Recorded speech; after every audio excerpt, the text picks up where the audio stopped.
Shoot முடிஞ்சிருச்சு. Sir ஒரு actor shoot முடிஞ்சதுக்கப்புறம் ஓகேப்பா நான் வந்து என் ரூமுக்கு போகிறேன் அப்படின்னு இல்லாமல் அன்றைக்கி வந்து என்னோடய காஸ்டியூம் வந்து கொஞ்சம் கலரிங் சரியில்லை அப்படின்னால நான் வேறு விஷயமா நானும் மாமாவும் பர்ச்சேஸ் பண்ண போயிருந்தோம் கொடைக்கானல். சரி வீட்டுக்கு சாக்லேட்ஸ் வாங்கலான்னு போனப்போ சார் வந்து ஆப்போசிட்ல வந்து நான் சொன்னேன், மாமா ஐயோ சார் வராரு என்னன்னு தெரியல அப்படின்னு.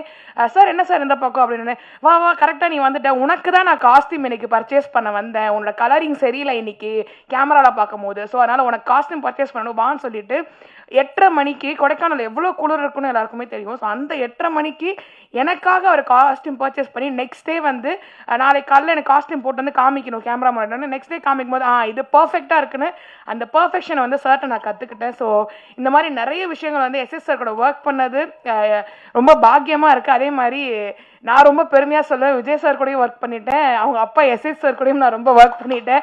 எப்படி பிகில்ல பாண்டியம்மான்ற ஒரு கேரக்டர் வந்து ரொம்ப ஆழமாக இன்றைக்கும் வந்து கவிதா பாரத் சார் வந்து எனக்கு பாண்டியம்மா தான் கூப்பிடாரு, அது எனக்கு வந்து அவ்வளோ பெருமையாக இருக்குது. ஸோ அந்த மாதிரி கண்டிப்பாக கூரனும் வந்து ஒரு நல்ல ரெக்கக்னேஷன் எனக்கு கொடுக்கும். அண்ட் நெக்ஸ்ட்டு தேங்க்ஸ் வந்து to our director Nithin bro. நான் அவரை சார்லாம் கூப்பிட மாட்டேன், ப்ரோன்னு தான் சொல்லுவேன். ஸோ அந்த பாண்ட்லேயே தெரிஞ்சிருக்கும் எவ்வளோ கம்ஃபர்டபுளாக என்ன செட்ஸில் வச்சுருந்தாரு. அவர் ரொம்ப கூலஸ்டான டைரக்டர். அவருடைய வே ஆஃப் எக்ஸ்பிளனேஷன் ஸ்கிரிப்ட் எல்லாமே வந்து ரொம்ப கூலாக இருக்கும். நிறைய டென்ஷன்ஸ் ஆஸ் அ டைரக்டராக நம்ம எல்லாருக்குமே தெரியும், நிறைய டென்ஷன் ஓடிட்டே இருக்கும். ஆனால் எனக்கு சீன் எக்ஸ்பிளைன் பண்ணும் போதோ இல்லை மற்ற ஆர்டிஸ்ட்டோ இல்லை மற்ற ப்ரொடக்ஷன் டீம் யார்ட்ட பார்க்கும்போது ரொம்ப கூலாக ஓகே ஓகே போகலான்னு வந்து ரொம்ப கூலாக இருக்கக்கூடிய டைரக்டர் வந்து நிதின் ப்ரோ. அண்ட் அவருடைய thoughts and broad minded of script வந்து ரொம்ப அழகாக இருக்கும். நீங்கள் அந்த படம் பார்க்கும்போது தெரியும்.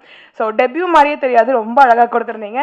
Thank you Nitin bro for choosing. Thank you SS sir என்னை செலக்ட் பண்ணதுக்கு. அண்ட் பெரிய நன்றி வந்து விக்கி அண்ணா. விக்கி அண்ணா வந்து நான் எது கேட்டாலும் ப்ரொடக்ஷன் சைட்லேருந்து நோ சொல்லவே மாட்டார். எனக்கு என்ன தெரியல, நான் எந்த ஷூட் பண்ணாலுமே ஒரு செல்ல பிள்ளையாடுறேன். அதே மாதிரி நான் என்ன கேட்டாலும் விக்கி அண்ணா ப்ரொடக்ஷன் சைட்லேருந்து நோ இல்லைம்மா பண்ணிடலாம், இது பண்ணிடலாம் 1000 டென்ஷன் இருக்கும். 1000 டென்ஷன் நடுவுலையும் என்ன ரொம்ப அழகாக பார்த்துக்கிட்டது வந்து விக்கி அண்ணா. தேங்க்யூ விக்கி அண்ணா. இன்னைக்கு வரைக்கும் நான் ஃபர்ஸ்ட் ரிங் கொடுத்தோன்னே என்னம்மா சொல்லுமான்னு கேட்குறீங்க, அந்த லவ்வுக்கு ரொம்ப நன்றி.